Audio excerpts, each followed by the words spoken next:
Opening this week, brought to you by our friends over at AMC Theaters. Natasha, what is opening this week? Opening this week is Mother's Day. 3 generations come together the week before Mother's Day with intertwining stories revolving around a television host, Julia Roberts, a divorcee, Jennifer Aniston, looking for love, and a woman, Kate Hudson, who wants to strengthen her relationship with her mother. Okay.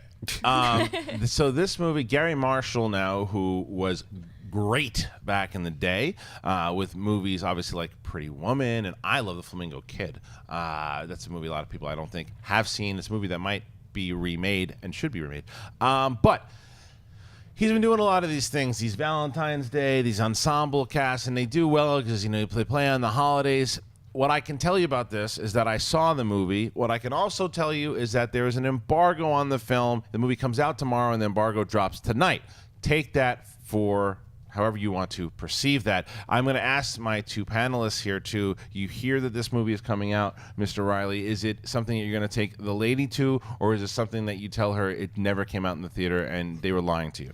I'm going to tell her they were lying and not go see this. However, I cannot get past my own mother, who doesn't text me very often, but because she calls, she texted me with this one. What'd she say? She said, "Have you heard of Mother's Day? I want to go see that." And I'm like, "Okay, yeah, we can go see that on Mother's Day." And she's like, "We should do a big thing where we go to Mother's Day, we have brunch." And I'm like, "Oh God, here we go."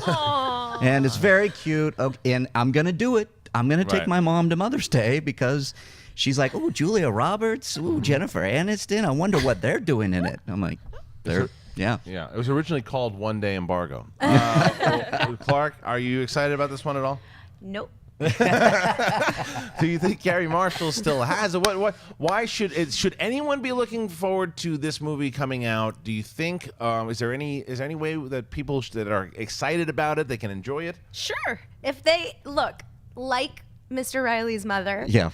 I think this movie was made for her. Absolutely. I think this movie was made for moms across the world, country, who celebrate Mother's Day and say, let's go. I like all these ladies.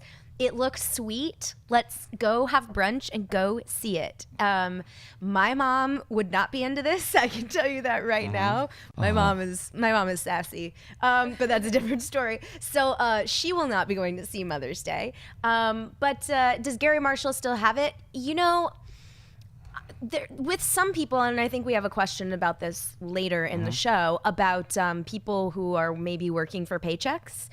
I don't understand what it is. I really don't. I don't understand why, if you're a director like Gary Marshall, you do stuff like this aside from, hey, I like my friend Julia Roberts. I like my friend Jennifer Aniston. These are fun little movies for us to make. I make a ton of money, and why not? Yeah. Natasha, any interest in seeing this one?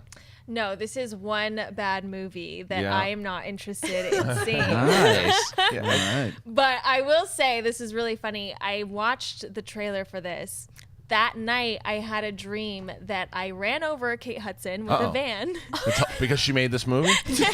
And that Jennifer Aniston was in the car with me, like, suck it up. And I'm like, ah. So I think that that's just like an omen as to what this movie is going to be. Like being run over by a van. Yes, exactly. And look, Ellis and I reviewed this movie, and it will be up on our Schmoes channel tomorrow once the embargo is lifted. So if you want to see us talk about that, we might just have a cartoon cat make an appearance.